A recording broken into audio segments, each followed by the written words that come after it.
Well, good Saturday morning, friends. Mark Holmes here with my buddy Cowboy Joe Boo, as well as Joe Bear in the house. And as always, I want to say thank you all for watching, commenting, subscribing, and being part of the Joe Boo Sports Report. Without you guys, as well as you ladies, you know that this literally does not work. So let's get open for business here and let's wake up the football gods. Whoo, boy. Feeling okay. I'm feeling okay. At the moment, I'm recovering from Jerry Jones. Jerry Jones last night. Jerry Jones just got to Indianapolis last night because of a lot of wind. A whole lot of wind that was in the Texas area that has moved on. I don't know if it's moved to Indianapolis. Jerry Jones spoke about a lot of things on the bus last night. And one of the things that I woke up to this morning, a quote from Clarence Hill. Jerry Jones wants to keep Zeke Elliott and Tony Pollard.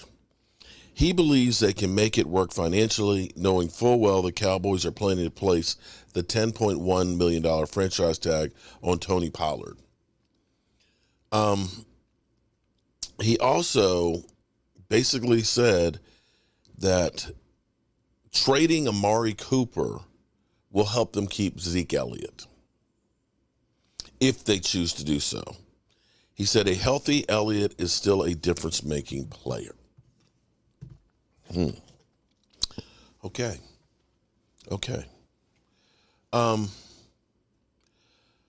If that's the case, right now, Zeke Elliott is owed a $17 million cap hit. Having a discussion with my man DMV about that whole thing. $17 million. And as he put it, Zeke deserves to go out the way he wants to go out. He's earned that respect and he eventually should be in the Ring of Honor along with Jimmy Johnson, but be that as it may. Because you have to look at this and say, what is an equitable pay cut? If we make him a June 1st cut, the best case scenario is we eat $5.5 million, right? People say, oh, we'll have him come back on the veteran minimum. Well, that would be great if he decided to do that, but you don't take a guy, think that $17 million to $2. It doesn't work that way. That's literally an insult. Okay? I mean, come on. That's not even rational. But if you would say, take the veteran minimum and the dead money we'd have, which would be $7.5 million. Okay. That all of a sudden gives you at least $9 million of cap space now, where you could go ahead and try and add some pieces to it, but it's still a lot. So how do you go through and keep Zeke without insulting him and keep the team going? Because Tony Pollard, if you're going to tag him, is $10 million of hard money. If you could get Zeke Elliott at 7.5, we're still talking about $17 million tied up for a devalued position. A position where now it seems like teams are jettisoning the big contract guys. Tennessee wants to trade him. The Giants look like they're trying to get Daniel Jones' deal done and overpay him to get it done by Tuesday so they can tag Barkley. So they don't have to do the long-term extension. Leonard Fournette was cut. So teams are not looking at running backs for paying a lot of money. And we've always gone through where we've said, we're not going to reset the market, and we did. And, I wonder, I'm almost better with Tony Pollard. This is what sucks. I hate that running backs get screwed. Running backs take more abuse than anybody else, and they have the shortest shelf life, and most of them will never get the second payday. And a lot of them are drafted further down in the draft. They're just like disposable. We have a deep running back draft this year. But we know that by year 4, if you've been a starter, your days are numbered. You're going downhill. You're not going to be the same guy. Now, as far as the money from Amari Cooper,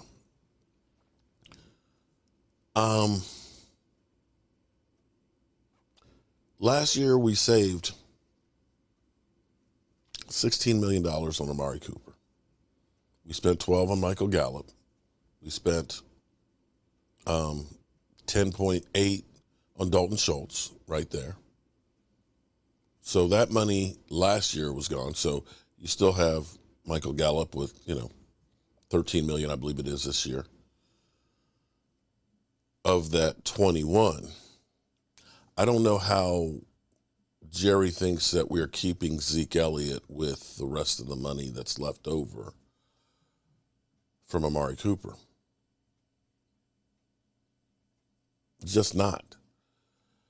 I love Zeke. Zeke has been everything you want for a player that sacrifices his body and all that.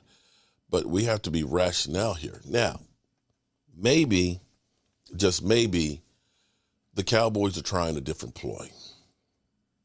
The Cowboys and Jerry Jones last night were all over the map about everything. So maybe, and here's the other part of the Zeke Elliott situation, because nobody had been talking about Zeke coming back until Jerry did. But this is like deja vu to Dez Bryant. Dez Bryant, Dez Bryant, we love Dez Bryant. We want Dez Bryant, but then Dez Bryant was let go. So that may be the case right there. Now, I want to say, and I probably need to go into this more detail because I'm doing this off the cuff, but when Jerry says that, we surrounded Dak with talent, before he got his contract, I have to kind of call bullshit.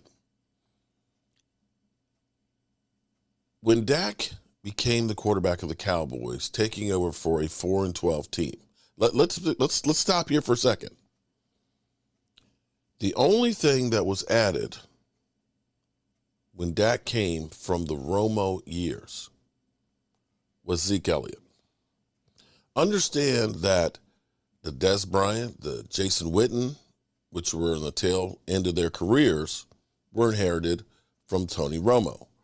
Understand that the Tyron Smith, that the Travis Frederick, the Zach Martin were there because of Tony Romo. They didn't add those pieces. Those pieces were already there. And that's where they missed the golden opportunity, because they had, of course, dead money from Tony Romo's contract for a couple of years. But they had 16, 17, and 18 where they're only paying Dak Prescott $680,000. That was it. $680,000. His offensive linemen, now I'm not talking about, the big name ones. The no-name ones were making way more money than the quarterback was. Well, why didn't we surround them with other talent then? And even as we look here, as we keep talking about how much talent that they're surrounding him with, yeah, we got CeeDee Lamb and we got Tyler Smith. The only other top picks on the offense, and maybe I'm wrong, we had Connor Williams as a second-round pick. We had Connor McGovern as a third-round pick. We had a Biotish as a trade with the Eagles, fourth-round pick. We had a Jalen Tolbert as a third-round pick. Where's all this talent? And other than Amari Cooper being brought in for a few years and then removed, I don't see where we're getting all of the talent that they're talking about. Well, Michael Gallup in the third round. On the defensive side is where we've actually been adding a lot too, and neededly so. So as far as saying we've added a lot of talent, now take a look at what the Eagles did last year, because maybe your definition of adding a lot of talent is different than what everybody else's is. We got rid of players. We've gone through, and when we've added receivers and things other than Amari Cooper, Alan Hearn's guys that were in the league for quite a while, and, and kind of been around, not superstars. We've added one great piece other than a few draft picks. But for the most part, you really haven't added talent, top-notch talent to the team. Now, maybe the Cowboys are playing a rope-a-dope or, baffling you with bullshit, just throwing so much stuff out there that you just don't know where to pick from. And maybe there is a different plan. Maybe, John, shout out to John Machada. He said that Texas running back B.J. Robinson said he has not met with the Cowboys at the Combine and isn't scheduled to meet with them while he's in Indianapolis. Maybe they're trying to conceal what they're trying to do, that their real interest. Typically, what the Cowboys always do before the draft is they have pre-draft visits, and almost to a man, everybody that they bring in for a visit are people that they draft from. So maybe we're saying, we're going to keep Zeke. We're going to keep Tony. And that's really, we're just baffling people with moves and seeing what happens, seeing if somebody like Bijan falls to us. Maybe that's the case. I would rather the team stop with all of the, we're going to do this, we're going to do that. I still have a bad taste in my mouth because we were told about Odell coming for the playoffs and everything else, and the whole, show pony and everything else. Just call me when it's done. Just call me when it's done. On Rich Eisen's show, and I'll be honest, last night during my live stream, the news of Jerry Jones interviews that they had with him on the bus, there were like 2-minute clips and stuff on there. Listening to him, I just got the I literally had a sinking feeling that we're not doing anything different, that we've just been lied to again, that things aren't going to change. We're going to believe in our own guys. We're going to penny pinch, and we're going to be, that team that's playoff team, but not good enough to be a Super Bowl team. Are you a Cowboys fan? You could say that, yeah. So I got to go and spend a whole day with Jerry Jones. Oh, yeah? In the middle of the season. I literally just emailed him, was like, hey, man. I mean, it's kind of messed up that you're telling me this now and not when you did it, and you could have brought me with you. Well, but cool. I'm gonna make you feel even worse. So I go, and I think I'm just going to be part of like a media crew where they're like, hey, come on in. And I did not grow up a Cowboys fan, but being from Arkansas, everyone's a Cowboys fan because we did not have a professional sports team. Yeah. So we go. Plus, he went to Arkansas. Well, which was the link, right? So I didn't know that at first. I didn't know that's why he would say yes. So I sent a message, hey, I'd like to talk to Jerry Jones. I do a sports show called 25 Whistles aside from my Bobby Bones show. And they're like, Jerry doesn't do a lot of interviews that aren't his own entities, like his own radio show, his own.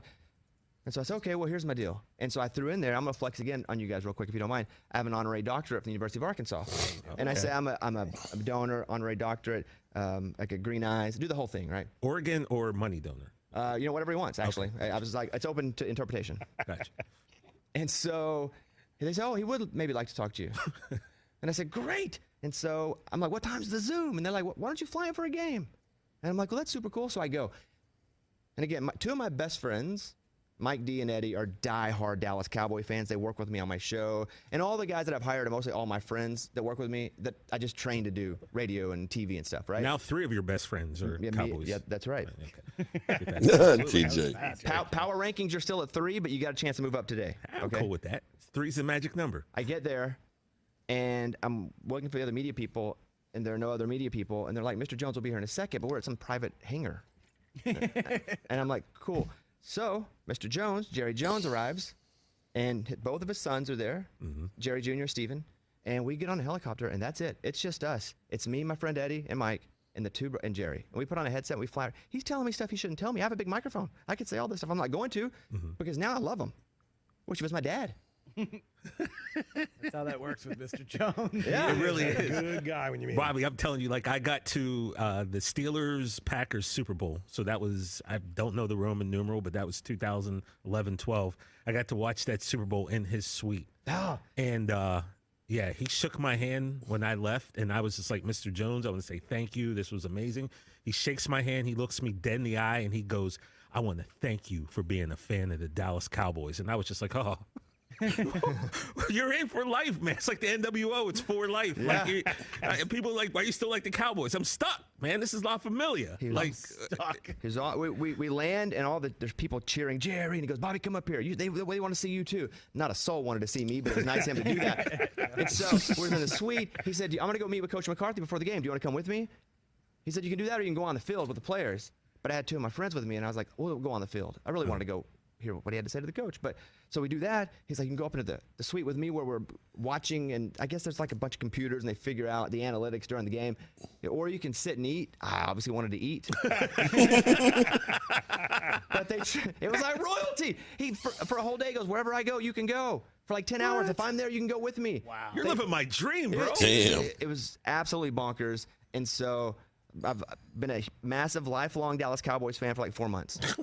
That's pretty much it. Lifelong. Wait a minute, this all this started from year? an email? Yeah, this is this year. I literally just emailed him, and he was like, yo, I mean, with this, I got to do this because I was caller 10. And they were like, you get to host Rich Eisen show today. So Did you weird. just put like Jerry Jones at Mac.com, No. Jerry Jones at DallasCowboys.com, at me.com? Like, how'd you do? Even worse, I just went to the DallasCowboys.com website and found Contact Us. Boop, click Contact Us. Said, hey. And then I got a bounce back where it's like, this email doesn't work. And then I said, which one does? And then they said, this one. And then it went from there. It was the most amazing experience. Catch the Rich Eisen Show every single day on the Roku channel, 12 to hang out with Jerry Jones. Yeah, well, we'll see what actually happens. You know what? I'm not going to go ahead and I'm better this morning. I'm better this morning because last night that hit me last night like, oh, here we go again. Here we go again with the Cowboys back at doing the same stuff that we heard last year and disappointing us. I so want to see our Cowboys on top. I so am tired of being the bridesmaid, never the bride. And, you know, it's easy for me to sit here along with all of the talking heads and all the other YouTubers and to second guess the moves that the team makes, the calls on the field, the play calling and stuff, because it's not as easy as it sounds. There's 32 teams out there that are all trying to do the same thing. They're all trying to find the best talent that they can put on the field and make it work with the numbers to keep the fans happy, to win. It ain't easy. It ain't easy. That's why there's only 57 Super Bowl winners. 57. In my lifetime, 57.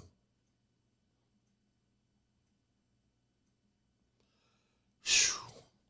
Hope everybody has a great day. We're going to keep working on the studio here, and we'll probably be doing some live streaming during the combine workouts and stuff. I've got to take care of some business outside, working on some things in the studio here that will definitely will be really, really cool.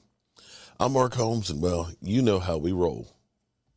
Mark Holmes here, and as always, I want to thank you all for watching, commenting, subscribing, and being part of the Joe for the Sports Report.